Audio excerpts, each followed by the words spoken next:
Esta é a segunda edição do Artigo 51, um podcast realizado pela Cidadãos de Moçambique, uma organização não governamental que atua aqui na província da Zambésia.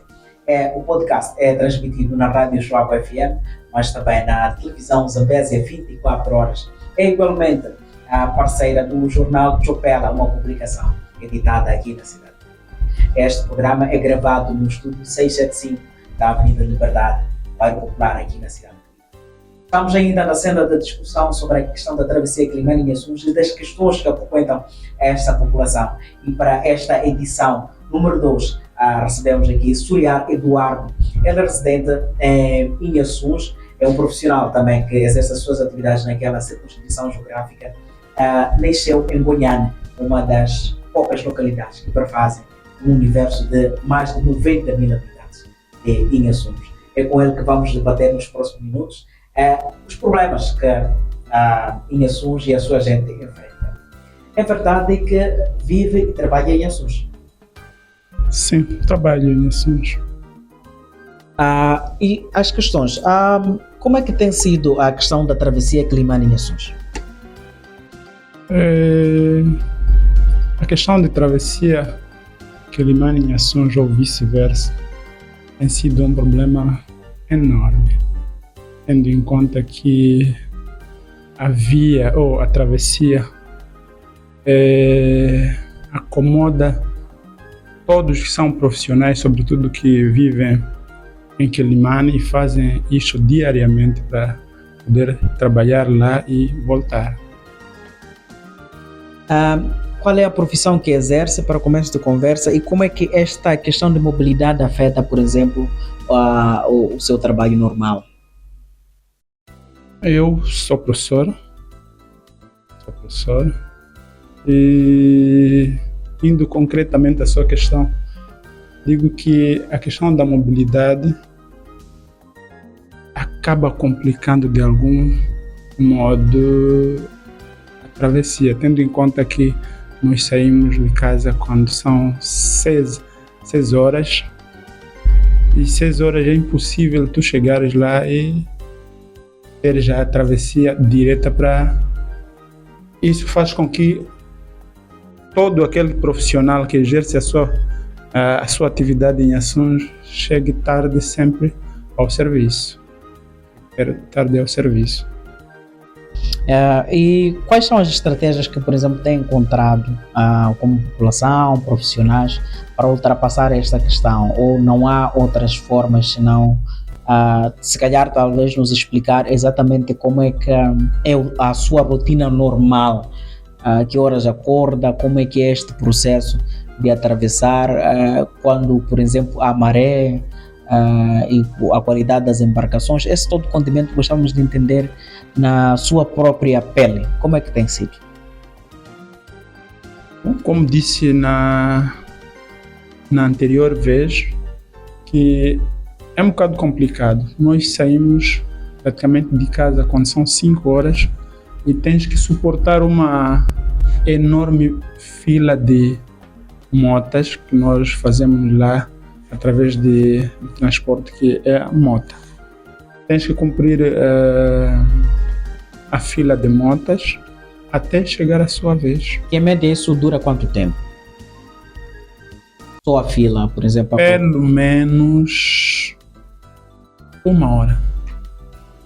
1 hora para tu. E a seguir a isso, o que é que acontece? Entram nas embarcações? Que tipo de embarcações usam?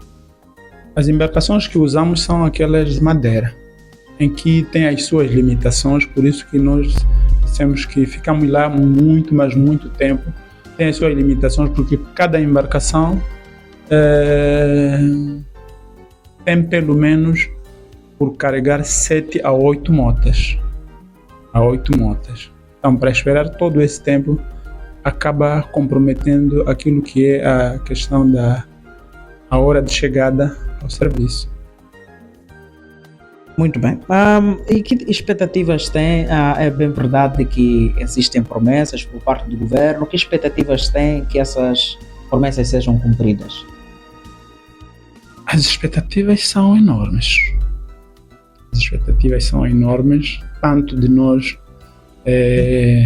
que temos lá estado por questões de trabalho, tanto para a população que lá reside, no sentido de se resolver a questão da mobilidade. O pedido que fazemos ao governo é a alocação de uma embarcação, que por sinal é um grito muito antigo. Há denúncias públicas de ter sido alocada uma embarcação para Quilimane em Assunção, mas a embarcação nunca chegou. É verdade.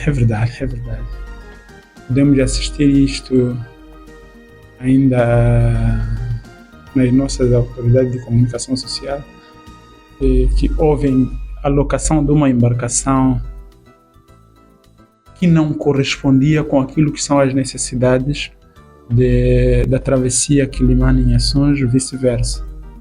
Estamos a dizer ao invés de um batelão como tem sido dito, nós fomos alocados um iate, um barco específico para questões turísticas, que não pode carregar as nossas motas, as nossas bicicletas, não pode carregar carga assim excessiva, e só pode carregar o indivíduo versus a sua pastinha só. Então isso dificulta cada vez mais a questão da mobilidade. Segundo o que eu me estava a relatar,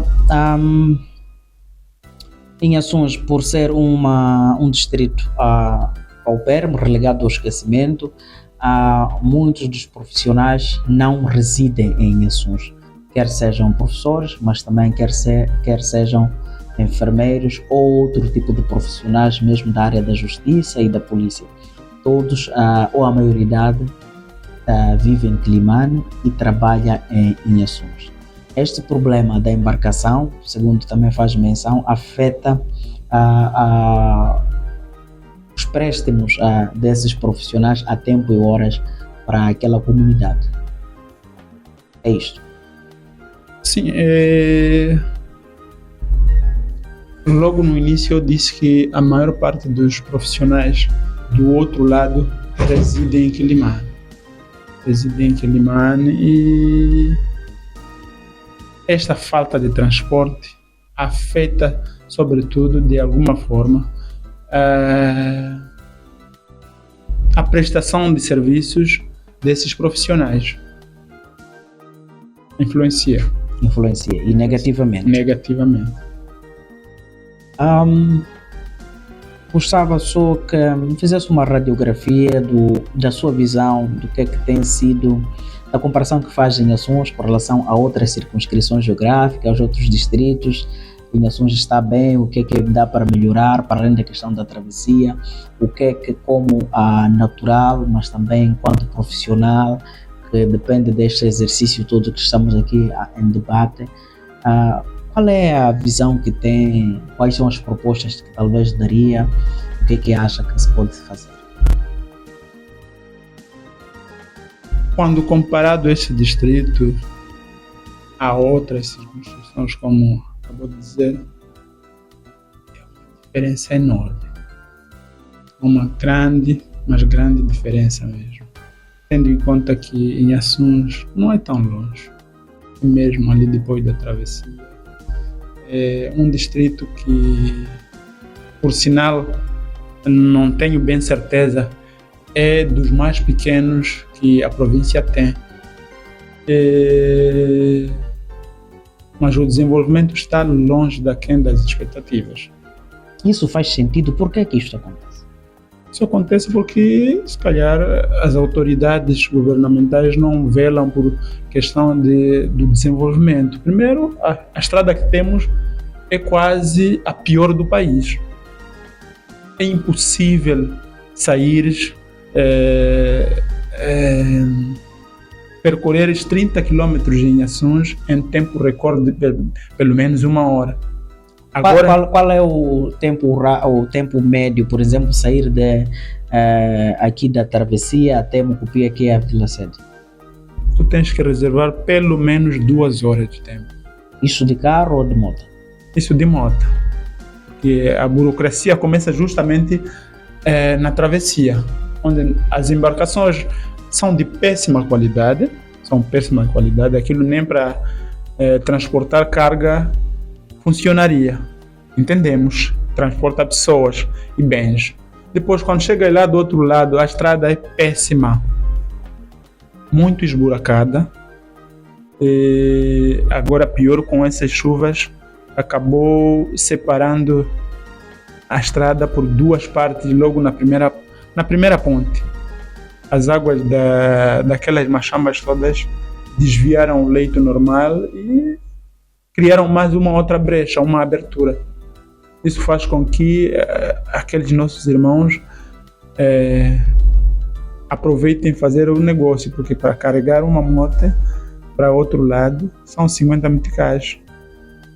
E isto em 2 horas é possível para Mucupia, num espaço de pelo menos 29 quilômetros. Que pecado para si Inhações cometeu? Se calhar eu não sou a pessoa indicada para falar de pecados, não pecados, porque exigências fazemos. O pessoal que é de direito está lá. As promessas em tempos de eleições são feitas. Lembro da última vez que esteve num encontro com o governador, que dizia: se votarem em nós, vamos reabilitar a estrada de Recamba a Abreus. Eu não sei se a reabilitação é aquela ou ainda está por vir. As pessoas que são de direitos não olham para aquele. Foi relegado ao esquecimento. Este é um sentimento particular ou é uma percepção pública de todo o inhaçungense, quando diz que Inhaçun está esquecido? É pública. Todo indivíduo que é natural daquele outro lado queixa-se da mesma coisa. E isso está esquecido. E quais ações têm sido feitas, quer pela comunidade, organizações ou associações locais, quer até líderes políticos, para reverter esse quadro? Nada é feito, porque passam de lá.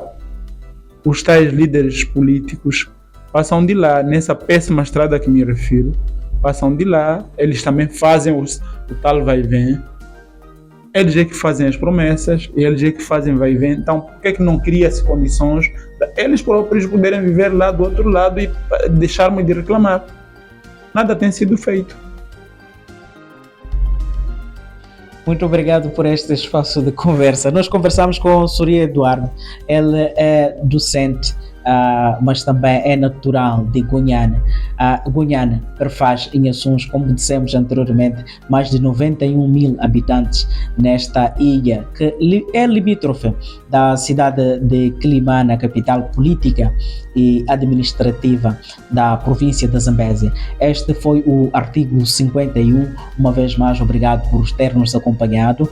Voltamos brevemente para mais debates sobre essas temáticas aqui no seu canal.